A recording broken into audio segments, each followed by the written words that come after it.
So, it's a pleasure to be here with commenting on this research by Steve and his colleagues, and to share the podium with Rehan, as well as Juan and Steve and Mark. I'm always impressed by the research that they do. Don't always agree with its implications, but there's no doubt in my mind that they're the place to go to if you want to try to understand what's going on, not only in terms of policy, but in terms of the more fundamental dynamics of immigration in America.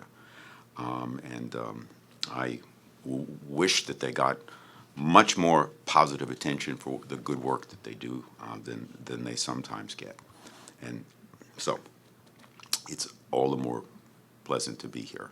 So focusing specifically on this study, I of course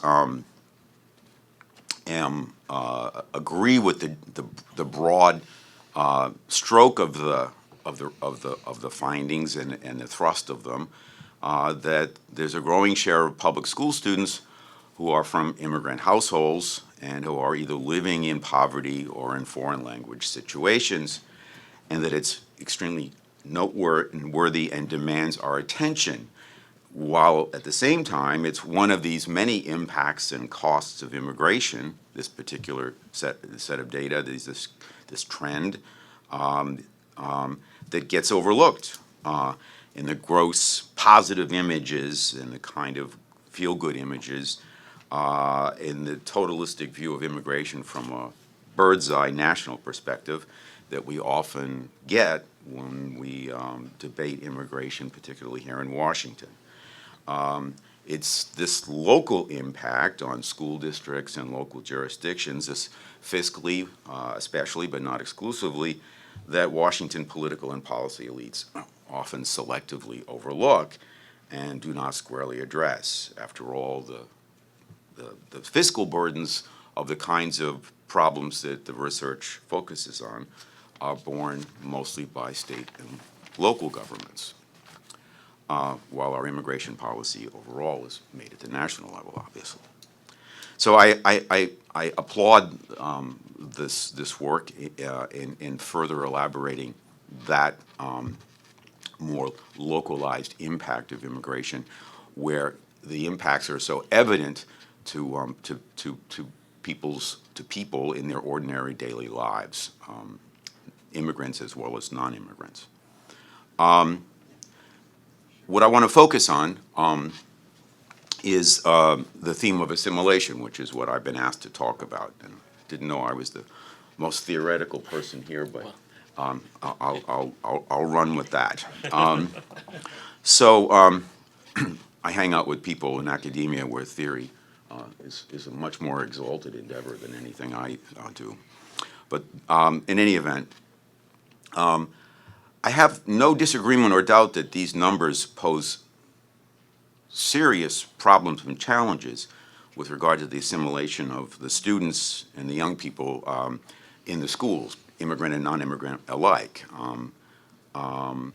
My questions and concerns have to do with what we mean as a people, what Steve means as a researcher, what Mark means as a policy analyst, or what any of us mean by assimilation.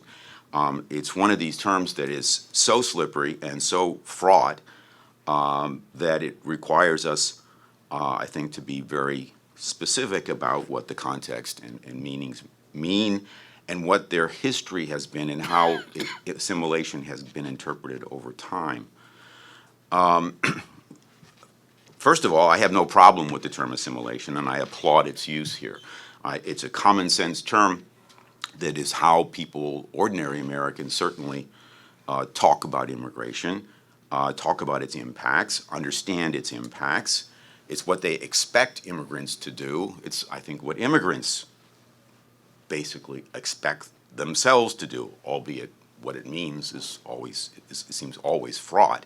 But I have no problem with the term and object strongly to many of my academic and colleagues in the policy field who find it problematic or offensive, I think they're playing word games. I think we're talking about some fundamental process here by which most Americans, most immigrants, understand assimilation, broadly considered, to be the process by which they adapt and make a success of their lives here in America.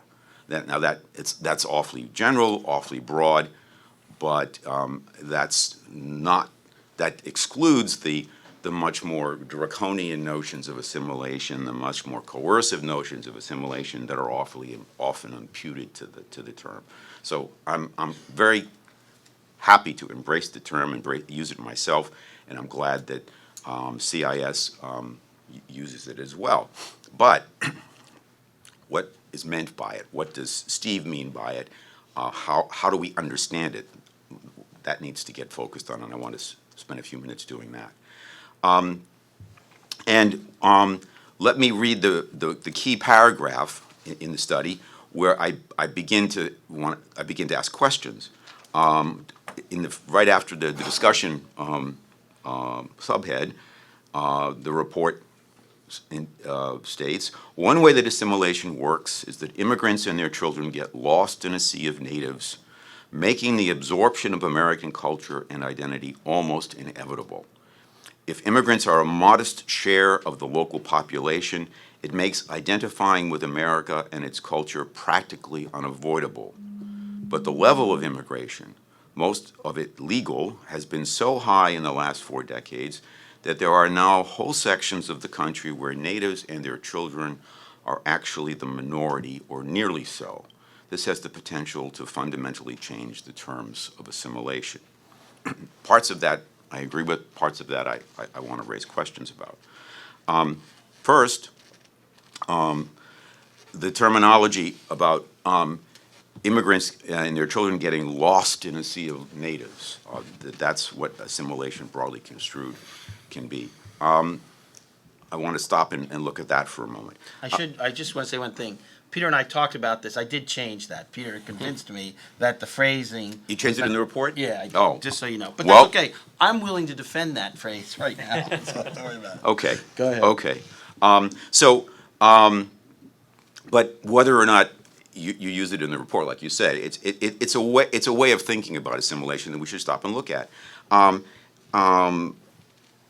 Getting lost, first of all, is the way many critics of assimilation define it. That you want us to get lost in this broad, homogeneous American culture where we're going to lose our souls and lose our history and lose our sense of ourselves. I don't think assimilation has worked that way in our past. I don't think it ought to work that way, and I don't think it does work that way today. So it's an unfortunate connotation, but also I think it's a mischaracterization of the process. So too I would criticize the terminology in a sea of natives, because I don't think of America as a sea of natives. I'm not saying you can't think of it that way, but I don't think if we're trying to understand assimilation, that's a helpful way to think about it. We don't have a homogeneous sea of natives in America. We have congeries of various overlapping, I emphasize overlapping, and interacting subcultures. We certainly have that today, and while I don't consider myself a multiculturalist, and I don't tend to invoke that term, we have long been a pluralist society where immigrant subcultures change, adapt to various aspects of American society, some of which go back to our founding, some of which are reflections of previous waves of immigrants and their impacts. I think that image is again an unfortunate and kind of misleading one. Sure, there are dominant aspects of American society and culture and politics, which is also an aspect of assimilation, that are more overwhelming, more demanding than others, but different immigrant groups adapt or not to these various aspects of this pluralistic society in very different ways. I think that's a much more realistic and helpful way to think about assimilation. I don't think assimilation is one single overarching process. It has different dimensions: economic assimilation, cultural assimilation, political assimilation, and those play out in different ways for different groups at different times, and different groups assimilate along those different dimensions in different ways. The Irish assimilated certain ways, relying on politics more than the market. Jews assimilated much more through their professions and market mechanisms, relied less on political mechanisms, but they both broadly construed assimilated, but followed rather different paths, for example. Next, if immigrants are, as the report says, if immigrants are a modest share of the local population, it makes identifying with America and its culture practically unavoidable. Well, I'm not sure anything in life is practically unavoidable, but I know what you're saying. But I'm not sure that's true. I think about Japanese on the West Coast leading up to World War II. Lots of Japanese were assimilating in the terms in which Steve and I would agree upon, learned English, were integrating into the society economically, saw themselves as Americans first, but Japanese second, perhaps. But many Japanese didn't assimilate that way, quite clearly. Now, it's a controversial topic, I understand. I think America, by and large, overreacted to what happened, but was a response to a rather momentous event, obviously. Don't want to go down that path right now. All I'm trying to suggest is that there were problems with Japanese assimilation, particularly in terms of what nation that some Japanese identified with, even before Pearl Harbor, and they were a very small group of people. And why that was is a complicated story. So I'm not sure it's simply a function of numbers. I don't deny that large numbers of immigrants of the sort that Steve adduces here have implications fiscally in terms of what the resources that are required, and that those resources aren't often faced up to. But if we're going to try to understand assimilation, I think we need to understand that it's not always quite the way I think it gets modeled here. Moving along, because I don't want to take too much time up. When the report refers to large concentrations that fundamentally change the terms of assimilation, I understand what is being driven at, but when this notion of inevitability again, I think is problematic. I don't think it plays out quite the way is suggested here. I think my view, what I would put on the table for discussion, is that assimilation and its common sense meaning, the way in which it's typically understood, well, let me put it this way. Assimilation in the way that, let me back up a second. Assimilation in the sense that many social scientists who look at these issues carefully, is virtually inevitable that one way or another immigrants adapt to their context, okay? And that their context in a crowded urban school in the United States is not the context that it is where they came from, almost by definition, okay?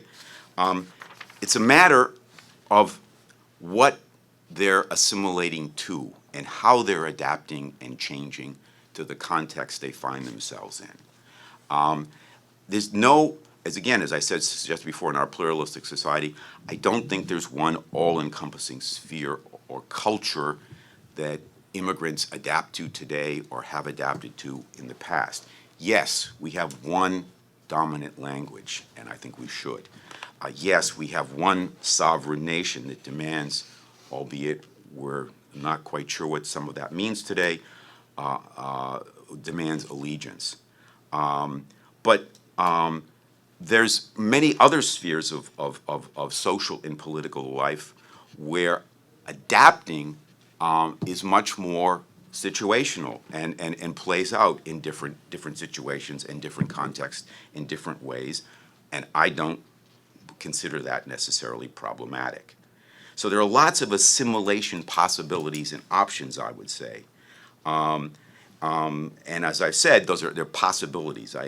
Part of what I'm suggesting in disagreeing with Steve is that that assimilation is sufficiently open-ended that it's not the coercive dynamic that many of its critics would have us believe, which is why I'm glad that the term gets used here. But I think, again, it's a very slippery term. So bottom line is that assimilation is not a one-size-fits-all process in this pluralist society. We may not be multiculturalist, but we are and have been for a long time a pluralist society with lots of different possibilities, lots of different power centers in politics, lots of different spheres that immigrants can and do and adapt to. Now, I don't mean to paint a rosy picture here.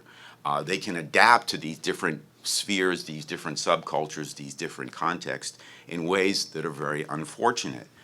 That's why sociologists talk about the problem of some immigrants in urban poverty settings assimilating down into gang culture or down into dysfunctional cultures. They're assimilating, but they're assimilating down. Or they're assimilating in various negative or counterproductive or dysfunctional ways, in the way that Mexican immigrants, there's lots of evidence now, are assimilating to our food culture, to our fast food culture in ways that leads to problems with obesity and diabetes. That's a particular assimilation problem. It's not a problem of not assimilating, it's assimilating in a dysfunctional way. Obviously, many immigrants assimilate in much more what most of us would consider positive ways, assimilating from humble origins into the middle class, upper middle class, making it in the economic and political and other spheres. But the point is, and I'll try to finish up here, that these processes happen. They happen one way or the other, negatively or positively. It's not one single coherent process, but they do require attention. We can and often seek to give these processes a direction. If there are problems of assimilating into gang culture, arguably we need to pay attention to that. Part of what we may need to pay attention to is that large numbers of populations that have large numbers of children who aren't well educated, who may have problems getting well educated, may well be susceptible to gang subcultures. We haven't been able to intervene in those situations very well. That may raise questions about whether we want large numbers of unskilled immigrants who are likely to have large families arriving here. Fair enough. But I think that's a different way of understanding assimilation. My point is that such outcomes, desirable outcomes of assimilation, which we don't always agree upon, that's part of a problem of our politics and our policy making, inevitably require resources, it seems to me. Particularly the ones that are left to their own devices obviously lead to negative outcomes. To the extent that we know how to intervene to direct those forces of assimilation in more positive directions, then I think that's what we need to do. But that's, of course, what we don't often do, because we still today, in this period when in many ways immigration is much more of a live issue, where there's some possibility of perhaps looking at it more constructively than we have in a generation. We still tend to look upon immigration as a free good. That this is something that we either can't or don't want to stop, and that there's a process that takes over rather automatically, or that we just don't want to pay attention to its problematic nature or its negative outcomes, which is often how immigration gets talked about in the media and among elites. So if we're going to face up to the problems of assimilation, we have to understand and be more precise about what it is in its various dimensions, that it's in one way or another inevitable, to be more mindful of the ways that we may intervene and alter what the direction it takes, and consider the implications of our abilities to intervene to move it in more positive directions. That has implications for who we let in, but it also has implications for the resources that we're prepared to invest in immigrants. And on those two last points, our ability to focus on who we want to let in and how we can affect the assimilation in a positive direction for those we let in, and what it's going to cost us and what we're prepared to put our money where our policies are. Those are the questions that I think we need to be more mindful of, and those are the questions that I think Steve's study ultimately pushes us toward considering. So thank you.